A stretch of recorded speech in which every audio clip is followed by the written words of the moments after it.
अब हम देखेंगे वेक्टर रिलेशनशिप कैसे होती है। वेक्टर रिलेशनशिप देखो, यानी कि एक्सेलरेशन की रिलेशनशिप कैसे होती है अल्फा के साथ और एटी के साथ। हमारे पास दो एक्सेलरेशन है, एक अल्फा एक्सेलरेशन होता है, एक टेंजेंशियल एक्सेलरेशन होता है और एक सेंट्रीपिटल एक्सेलरेशन होता है। ऐसे तीन प्रकार के एक्सेलरेशन हमें पढ़ने होते हैं। अब रिलेशनशिप देखो क्या होता है। तो चलो सबसे पहले शुरुआत करेंगे हम वी वेक्टर से। वी वेक्टर को आप कैसे लिखते हो? वी वेक्टर को हम लिखेंगे omega vector cross product of R vector. इसी फॉर्म में याद रखना है आपको, v equals to omega R. इसे कैसे याद रखना है इसके लिए भी मैंने अलग से वीडियो बनाया है ऑलरेडी, ठीक है। अब जरा देखो, इसे दोनों साइड से डिफरेंशिएट करो, ठीक है। Differentiating on both side, differentiating on both side. अब जैसे मैं इसको डिफरेंशिएट करूंगा, अब जरा देखो, इसे डिफरेंशिएशन ऐसे करते हैं। डिफरेंशिएशन किसके रिस्पेक्ट में कर रहे हैं वो भी लिखना होता है। Differentiating on both side with respect to time, ठीक है। d by dt v vector equals to d by dt omega vector cross r vector, omega vector cross r vector, ठीक है। अब जरा देखो, इसे मैं ऐसे लिखता हूं dv वेक्टर बाय dt, ठीक है, इक्वल्स टू। अब यहाँ पे देखो, यहाँ पे प्रोडक्ट है, यहाँ पे प्रोडक्ट रूल लगाना होता है आपको। जैसे कि मान लो कि मेरे पास दो है a इंटू बी, ये दो क्वांटिटीज है, इसका मुझे डिफरेंशिएशन लेना है, तो मुझे इसे ऐसे लिखना पड़ेगा। एक बार एक को कांस्टेंट रखना पड़ेगा, एक का डेरिवेटिव लेना पड़ेगा। चलो पहले मैं b को कांस्टेंट रखता हूँ, तो इसका डिफरेंशिएशन क्या हो जाएगा, d बाय dt, b को कांस्टेंट रखो, प्लस सेकंड केस में a को कांस्टेंट रखो, b के साथ डिफरेंशिएशन करो, db बाय dt। ये होता है तरीका डिफरेंशिएशन लेने का, इसको कहते हैं product rule. Okay, same rule यहाँ पे अप्लाई करो। पहले r को कांस्टेंट रखो, dw vector by dt cross product r vector, ठीक है, plus w vector cross dr vector by dt। ये हो गया आपका डिफरेंशिएशन, क्लियर। अब याद रखना देखो जरा, dw बाय dt क्या होता है आपका? dw बाय dt मतलब rate of change of w with respect to time. ये किसकी डेफिनेशन है? 2 मिनट थोड़ी देर पहले मैंने लेक्चर में बताया था। ये अल्फा होता है आपका। अल्फा क्या होता है आपका? Rate of change of angular velocity with respect to time. तो ये क्या हो जाएगा, अल्फा क्रॉस r, ठीक है, ये alpha vector cross r vector plus w vector, ठीक है, क्रॉस। अब ये dr बाय dt क्या है सर? एक्चुअली ये जो dr है ना, ये डिस्प्लेसमेंट वेक्टर है। कैसे सर? अब समझो, ये मान लो कि मैं यहाँ पे लिखता हूँ, ये तुम्हारा r वेक्टर, ठीक है, ये कुछ समय के बाद पार्टिकल यहाँ पे, कुछ समय के बाद पार्टिकल यहाँ पे चला जाएगा। This is particle position b, ये पार्टिकल की पोजीशन क्या हो जाएगी, b। डायरेक्शन देखो वेक्टर की, ये है रेडियस वेक्टर तुम्हारा, ये है रेडियस वेक्टर तुम्हारा, ठीक है। लेकिन तो मैं इसको ऐसा लिखता हूँ, इनिशियल रेडियस वेक्टर और फाइनल रेडियस वेक्टर। क्यों मैं ऐसा लिख रहा हूँ? देखो यहाँ पे मैग्नीट्यूड भले ही सेम होगा, लेकिन डायरेक्शन तो बदल रही है। पहले तुम्हारा रेडियस वेक्टर ये डायरेक्शन में जा रहा है, अब ये डायरेक्शन में जा रहा है, ठीक है। ये देखो, ये डायरेक्शन में रेडियस वेक्टर जा रहा है तुम्हारा, सेकंड केस में डायरेक्शन तुम्हारी ये हो चुकी है, ठीक है। अब मुझे क्या चाहिए, dr मतलब होता है चेंज, dr ये वर्ड का मीनिंग होता है चेंज। अब जरा देखो, इसे मैं सॉल्व करता हूँ, अभी इसे थोड़ा मिटा देता हूँ मैं, एक बार फोटो खींच लो, स्क्रीनशॉट ले लो, ठीक है, ले लिया। अब जरा देखो,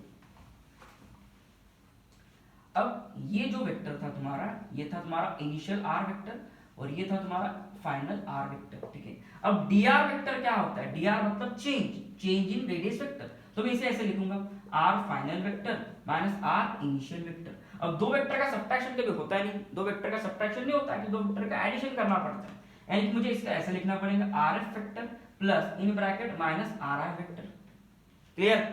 अब जरा देखिए, मुझे बताओ यहाँ से, अब ये जो रिजल्ट है, ये rf और ri का रिजल्टेंट कुछ ये डायरेक्शन में आएगा, लेकिन मुझे इसका रिजल्टेंट नहीं चाहिए, मुझे चाहिए rf और माइनस ri का।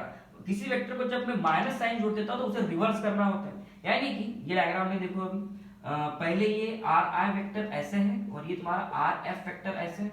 अब मुझे ri नहीं चाहिए, माइनस ri चाहिए, तो ये होगा तुम्हारा माइनस ri वेक्टर और ये तुम्हारा as it is rf vector. अब इन दोनों का रिजल्टेंट बोलो मुझे कैसे आएगा, कुछ ये डायरेक्शन में आएगा रिजल्टेंट, ये है तुम्हारा dr वेक्टर, ठीक है। अब ओरिजिनल डायग्राम में इसको मैं ड्रॉ करूं, dr वेक्टर की डायरेक्शन देख लो तुम कैसे, ये ऐसे जा रही है। यानी कि ये सर्कल है तुम्हारा, ठीक है, ये r वेक्टर और ये तुम्हारा ये r फाइनल वेक्टर, और इन दोनों का जब मैं रिजल्टेंट फाइंड करूंगा तो कुछ वो ऐसे आता है, ये है तुम्हारा dr वेक्टर। और अगर देखोगे अच्छे से तो ये डिस्प्लेसमेंट है, ये डिस्प्लेसमेंट है, ये देखो ये डिस्प्लेसमेंट है आपका, और ये डिस्टेंस है। आर्क लेंथ जो होती है ना, वो डिस्टेंस होता है, ये कॉर्ड दैट इज डिस्प्लेसमेंट है। यानी कि dr वेक्टर आपको क्या इंडिकेट करता है, डिस्प्लेसमेंट दिखाता है। ये जनरली क्यों नहीं बताएगा आपको, ये आया कहाँ से, इसके लिए आपका वेक्टर बहुत स्ट्रांग होना मानता हूँ, तब भी ये समझेगा कि सर हाँ ये dr वेक्टर मतलब डिस्प्लेसमेंट है। आपको ऐसे कन्वर्ट करते आना चाहिए कि दो वेक्टर का सब्ट्रैक्शन नहीं होता। dr का मीनिंग सबसे पहले पता होना चाहिए आपको। dr मतलब क्या होता है, फाइनल माइनस इनिशियल। अब इसका सब्ट्रैक्शन नहीं होता, इसको एडिशन करके ऐसा माइनस लिखना पड़ता है, और फिर ये वेक्टर को रिवर्स करो, ये माइनस कर दिया आपने, अब इसका रिजल्ट देखो ये आया रिजल्ट आपका। तो इस रिजल्ट को मैं ऐसे पैरेलली शिफ्ट करके यहाँ पे रख रहा हूँ। तो dr वेक्टर क्या रिप्रेजेंट करता है आपका, डिस्प्लेसमेंट। चलो डिस्प्लेसमेंट अपॉन टाइम क्या होता है, जल्दी बोलो, टाइम नहीं अपने पास, जल्दी बोलो। डिस्प्लेसमेंट अपॉन टाइम क्या होता है, वेलोसिटी होती है।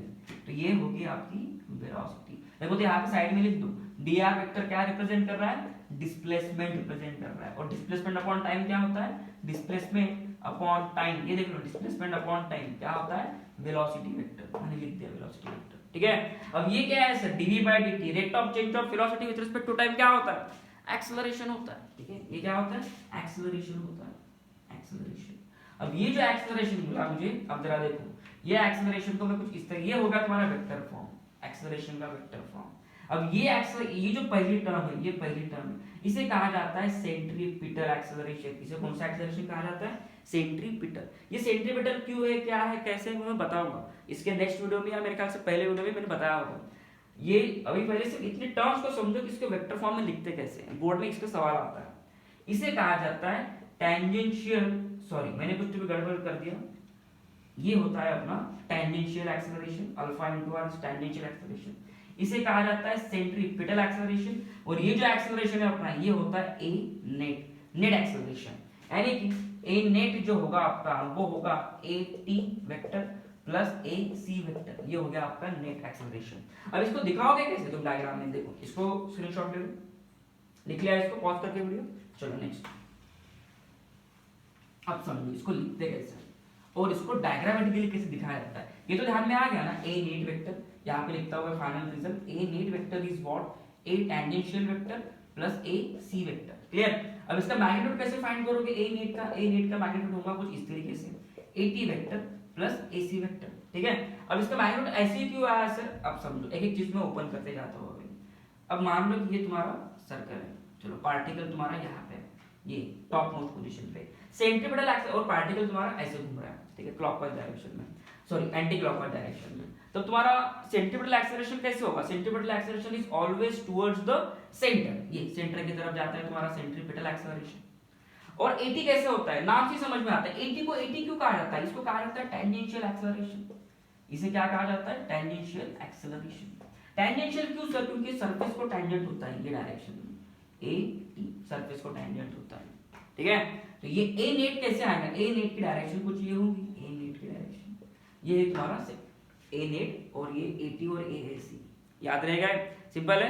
अब जरा देखो, अब जरा ए टी और ए सी में एंगल देखो कितना है, ये 90 डिग्री, ठीक है। अब ए टी और ए सी में अगर एंगल ही 90 डिग्री है, तो यहाँ पे जब मैं उसको मैग्नीट्यूड फाइंड करने जाऊंगा, तो कुछ मैग्नीट्यूड कैसे फाइंड करते हैं, ए नेट अगर मुझे फाइंड करना है, और इन दोनों के बीच में कितना एंगल है, angle between AT and AC कितना एंगल है, 90 डिग्री। तो कैसे फाइंड करते हो मैग्नीट्यूड, तो ये AT का स्क्वायर प्लस AC का square plus 2 times AT AC cos theta, theta कितना है 90 डिग्री, ये टर्म कितने हो जाएंगे तुम्हारे 0। तो अंडर रूट में आंसर क्या आएगा, AT का स्क्वायर प्लस AC का स्क्वायर, ये हो गया आपका A नेट, सिंपल। तो ये मैंने यहाँ से लाया था, ओके। चलो ये इसमें से वेक्टर रिलेशनशिप बताना था मुझे, नेक्स्ट लेक्चर में या नेक्स्ट वीडियो पॉइंट में हम आगे के पॉइंट देखते जाएंगे, ठीक है।